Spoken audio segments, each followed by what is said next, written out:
All right, Shalom. It's the brother Kalaya from the Great Millstone New Orleans camp, coming at you with a quick lesson. Prior to getting started, I want to give all glory, honors, and prayers unto Yahweh, Bahashem Yahushai, Bahashem Hakudash.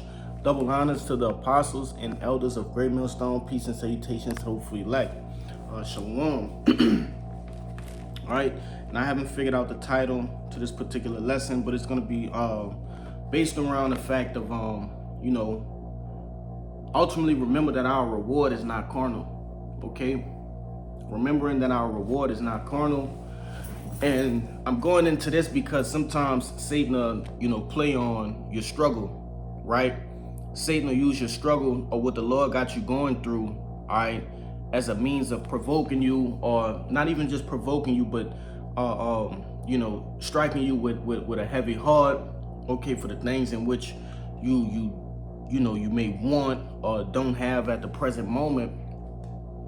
And, Satan will use guys around you, women around you, family members around you.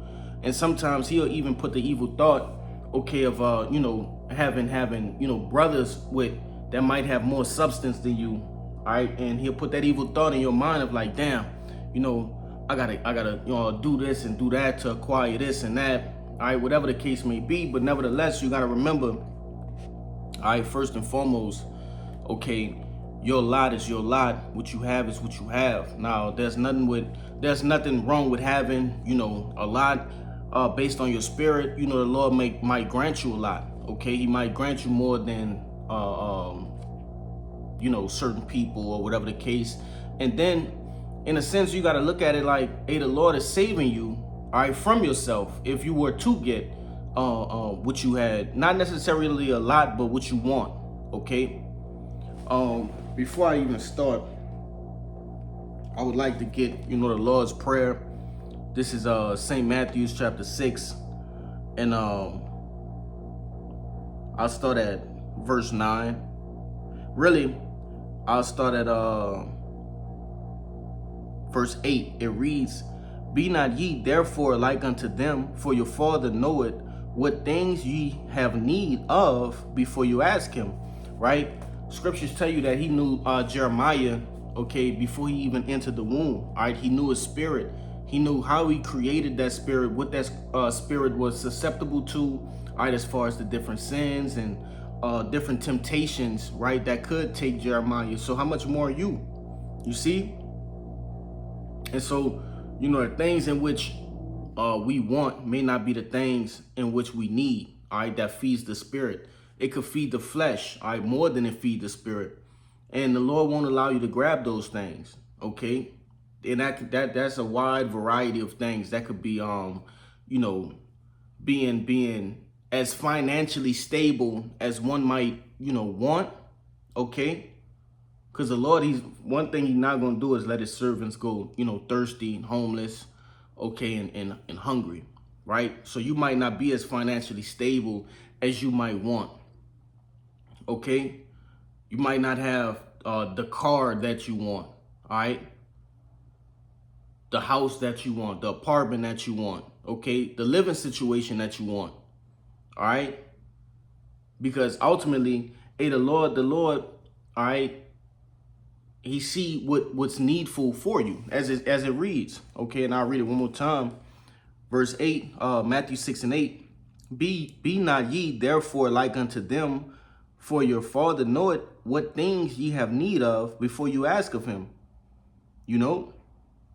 So before you even ask of the Lord, okay, to better your situation, he already knows what you need, man. All right? He created the situation that you're in. All right, he created you, and he created the result, okay? Verse 9, after this manner, therefore pray ye, our Father, which art in heaven, hallowed be thy name. Thy kingdom come, thy will be done, in earth as it is in heaven. Give us this day our daily bread. You see, our daily bread, okay? So the things in which we have, all right? You might not have the job that you want, okay, living situation as far as like, spouse, whatever the case may be, partner, but, the things in which the Lord supply you supply you with every day, all right, that consists of your daily bread, man. All right, and that's sufficient for you. May not be sufficient for your flesh, but it's sufficient for your spirit, man. All right, because what this truth is surrounded by is what? Balance. You see, the Lord is not going to give you too much in the flesh. That way, you know, the flesh blocks out the spirit. You see, and then scriptures also tell you, you know, be not over wise. All right, going all the way into, you know, just studying and studying and studying and things of that nature, and you don't have time, all right, in the flesh to balance out. Okay, Lord willing, I'm saying it the proper way, or explaining it the proper way. I know I'm saying it the proper way, but Lord willing, you get it. All right, because you still have to live. You have to continue on. All right, and things of that nature. So what the Lord does, he balances it out with situations, okay? Different things in which, you know, Jake go through on a day-to-day basis, all right? Family members, friends, you know, with your woman, all sorts of things, man. All right, this is the book of Ecclesiasticus, all right, Sirach, chapter 11 and verse 21, all right? And it reads, marvel not at the works of the sinners, but trust in the Lord and abide in thy labor. For it is an easy thing in the sight of the Lord on the sudden to make a poor man rich. All right. And it is, man. All right. Nothing is impossible with the Lord. But it started out with what? Marvel not at the works of sinners. All right. The things in which these people strive for and work for is ultimately going to be blown away, man, and utterly destroyed. Okay. Which, Lord willing, I can find it real quick. I'm not going to spend too much time because we do have a conference call in a few. I believe it's 1 Peter's.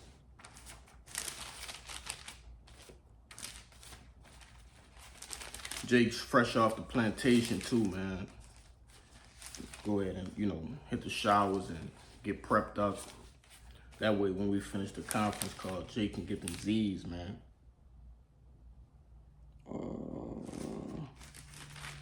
Is it 1 Peter's? Yeah, 2 Peter, Salakia. 2 Peter chapter 3 and 11, and it reads, seeing then that all these things shall be dissolved, what manner of persons are ye to be in all holy conversation and godliness? All right, and ultimately, you know, that's how we supposed to be, man. Okay, you're not supposed to be, you know, investing in things in which that's going to tie you down to this world. All right. I'm not saying don't invest in things of that nature. You do have brothers who deal with the stocks and, you know, investing in gold and things of that nature. What I mean is investing in things that are going to tie you down, all right, spiritually to this place, right? Taking your light away, man. Okay. Ultimately blotting out the truth. You don't want to invest your time, effort, and energy into those things. All right. It says that seeing that all these things shall be dissolved, right? All of these fleshly possessions in which you might see your neighbor, family member, like I said, even other brothers with, okay, hey, it's sufficient for them. It's not sufficient for you. And don't complain about it, man. All right, because ultimately the Lord is saving your soul. If the Lord seemed fit for it to be in your possession, then you would have it. All right, just think about the core things, all right, that you have: shelter, food, water, all right, and transportation. Even if you don't have transportation at this present moment, hey, do what you need to do in the spirit, and you know the Lord may bless you with that, man. Okay, if it's sufficient for you, you know. Because Jake needs saving from themselves. Sometimes brothers are, you know, not be in a position to have transportation or, you know, a crib and things of that nature because you're not going to do the what's expedient for you. All right. It's not expedient for you at that present moment in your walk. All right. You gotta pray to the Lord that you get out, you know, those demons off you that are preventing you from getting those certain things, man. Myself included. OK. Verse 22. The blessing of the Lord is in the reward of the godly, and suddenly he make it his blessing to flourish. Right, our blessing and our reward, all right, is coming. okay, which is being, Lord willing, a first fruit of the kingdom of heaven. All right, those new bodies, immortality, right? Salvation. These are the things in which, you know, our reward consists of. Our reward is not a 3-story house, you know, a bad bitch, okay, and a Lamborghini, and you know, a couple zeros in your bank account. It's not your reward, Jake, right? Our reward is on a whole nother level. You see? Let's see. Verse 23. Say not, what profit is there of my service, and what good things shall I have hereafter? Right? Just be you know, be satisfied with the, you know, you have an opportunity to be chosen, man. Okay? Because these same people that have these different accolades and, you know, have accomplished things in this world, all right, they haven't been called, all right? They haven't had the opportunity, all right, to be that chosen, you see? Which in turn is what? It's destruction for them, man. You see? So hey, be satisfied, man. Okay? Shit. Hey, Peter asked, hey Lord, what should we get for this? You know, really, I'm gonna get that. Let me see. This is verse 24 back in that Sirach 11, and it reads, again, say not, I have enough, and process many things, or and possess many things, and what evil can come to me hereafter. Right? Don't get this truth and say, you know, I got all this and nothing ain't gonna happen to me. Right? Because the Lord will make you a believer, man. He'll make you believe, but it ain't gonna be the way you think, man. The Lord will show you that he's the all-powerful, because what's that gonna breed, man? Pride. All right, Jacob get prideful. Man, I got this truth, I got this knowledge, I got all this, and you know, ain't nothing gonna happen to me. Nah, we're all right, making our calling and election sure. You see, that's you know, that's something that you actively have to do on a day-to-day basis, right? Through reading, studying, making your body a living sacrifice. All right, none of us are saved yet. That's the problem with the Christian church now. All right, they believe they've been saved, you know, through certain situations. All right, and they will use that term, you know, I'm saved. Okay, I have enough, like the scripture says. What's gonna happen to me, you know? And ultimately, they really, you know, are taken away in pride, man. They don't even know the Lord for real. But if you do know the Lord, you wouldn't say, you know, what's gonna happen to me. Well, like it said, what evil can come to me hereafter. All right, because those that truly know the Lord understand that the Lord is, all right, the author, all right, and what it says, finisher of our faith. Salaki, if I'm roughly paraphrasing it. All right, but the Lord is he get the last say so on whether you know, pass or fail that final test.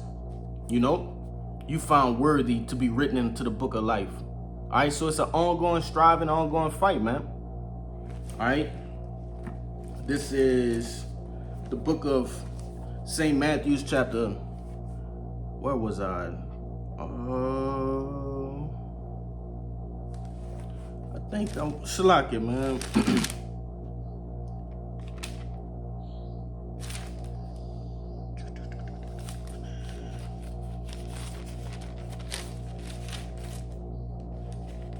Damn, I lost it, man.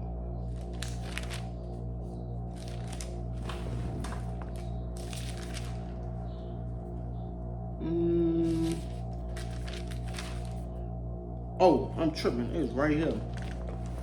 This is the book of St. Matthew's chapter 6 and 19. It reads, lay not up for yourselves treasures upon earth, where moth and rust doth corrupt, and where thieves break through and steal.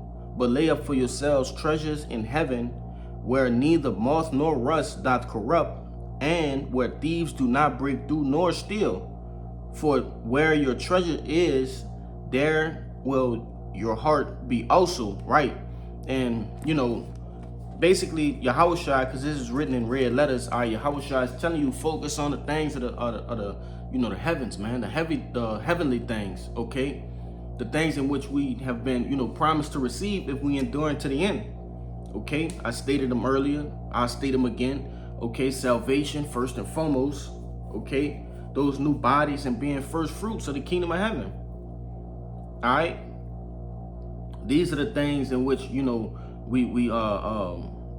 look forward to. All right, we're not stockpiling, putting our faith in things on this earth. Okay, here in Babylon the Great, because these things, like I read in that 2 Peter, will ultimately be utterly destroyed, man, dissolved, as it said. And it says, Slakia, it says, what moth and rust doth corrupt, because all of these things are, they can be stolen, they can, rust and get old, right? Basically, they have no value, man, no real value. Okay, we're not gonna be able to, enjoy these things in its true form, because it's not meant for us on this side, man. All right, and it says, back in verse 21, for where your treasure is, there will your heart be also, and your heart going into your la'ab, man. All right, your mind. Where your treasure, if your treasure is on fleshly things, things of this, carnal shit, what? Sorry to be the bearer of bad news, but you carnal, man. All right, our treasure is in the things in the heavens, man. All right, on Yahushua, this ministry, okay, making it. All right, that's where your heart should be. All right, if you call yourself, one of the hopeful elect, that's where your heart should be, man. Not worrying about keeping up with the trends and the fads and, things of that nature. Keeping this first thing first, man. Real quick. So, book of Matthew, chapter 19 and verse 27, and it reads, Then answered Peter unto him, Behold, we have forsaken all and have followed thee. What should we have therefore? Right, because we have forsaken the image of this world. We have forsaken the philosophies of this world. Family members, friends, spouses, children, everything. It said we have forsaken all, man, and followed thee. You see, the Lord ain't taken away from us and, not going to give back. All right, which he will explain. It says, verse 28, and Yahushua said unto them, Verily I say unto you, that which ye have followed me in the regeneration, right, in reincarnation, when the Son of Man shall sit on the throne of his glory, ye also shall sit upon 12 thrones, judging the 12 tribes of Israel. That alone, trumps all of the things, anything that you can imagine in this world, man, in this time. Being a judge over the whole, earth, over all creation with Yahushua, man, being joint heirs with him. You see, verse 29, it says, And every one that has forsaken houses, or brethren, or sisters, or father, or mother, or wife, or children, or lands, for my name's sake, shall receive an hundredfold, and shall inherit everlasting life. But many that are first shall be last, and the last shall be first. So the Lord is ultimately going to give you back the things in which you have lost on this side. All right. And, really, Jake don't even truly know what they want, man. It's just this flesh is put as a test for you, man. Jake think they want these things, all right, but these things are nothing more than inventions, all right, that have been given on this side, man. And the Lord, he got some shit that's gonna wow us in the kingdom. All right, these things are temporary, right? The kingdom of heaven is forever, man. So what you forsake on this side is nothing, man. What's a since I'm sitting here, what's a motorcycle, to a chariot? What's a Lamborghini or whatever, car fancies you? What's that to a chariot, man? All right, what's a wife on this side, all right, to a wife in the kingdom? Okay? A wife that is a virgin first and foremost, obedient, and worship the Lord, Yahweh B'Shem Yahushua. And that goes for all other family members as well. You see, what's fiat currency to gold and, you know, other precious minerals to you know, what that's called, man. I can't think of the name, but nevertheless, all right, what's all right, a dream job to ultimately ruling over these heathen. You see, it's nothing compared to that. And then these things are not temporal, but they're forever. We'll have these things forever, man. All right. But man, that was the lesson. You know, Lord willing, it was edifying first and foremost to the hopeful elect and those that cling unto the body. But prior to getting out of here, you know, I want to give all glory, honors, and prayers unto Yahweh, Bahashem Yahushai, Bahashem Rachakwadash. Double honors to the apostles and elders of Great Millstone. Peace and salutations to hopeful elect. Shalom and Abba Babal.